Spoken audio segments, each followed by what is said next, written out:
যে ছবি ঘুম কেড়েছে লাখো বাঙালির, অন্তরকে করেছে আর্দ্র, ভিজিয়েছে চোখের কোণা। এক ছোট্ট শিশু যার চোখের চাহনি সোশ্যাল মিডিয়াতে ঘুরে বেড়াচ্ছে ছবি হয়ে।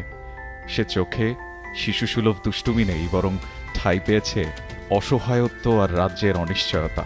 দেশের সাম্প্রতিক বন্যা পরিস্থিতির চিত্রও আপনি চাইলে খুঁজে পেতে পারেন এই শিশুর চাহনিতে। যে ছবি আর সবার মতো মর্মপীড়ার উদ্রেক করেছে দেশের জার্সিতে প্রতিনিধিত্ব করা খেলোয়াড়দেরও। পেশাদার পরিচয়টা ক্রিকেটার হলেও ওই জার্সির ভেতরে থাকে একটা সাধারণ মানুষের মন।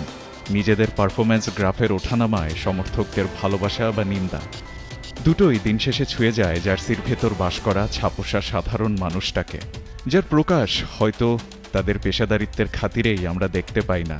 কিন্তু দেশের মানুষের ক্রান্তিকালে সে মনকে আর কত বেঁধে রাখা যায়। তাই তো যেন সে মনের আকুতি ঝরে পড়ল সোশ্যাল মিডিয়াতে, স্টেটাসে আর সাহায্যের আবেদন হয়ে। ভারতে ত্রিপুরার ডুম্বুর জলবিদ্যুৎ প্রকল্পের বাঁধ খুলে দেয়া হয়েছে। হু হু করে ঢোকা বানের জলে স্মরণকালের সবচেয়ে ভয়াবহ বন্যার কবলে পড়েছে ফেনী।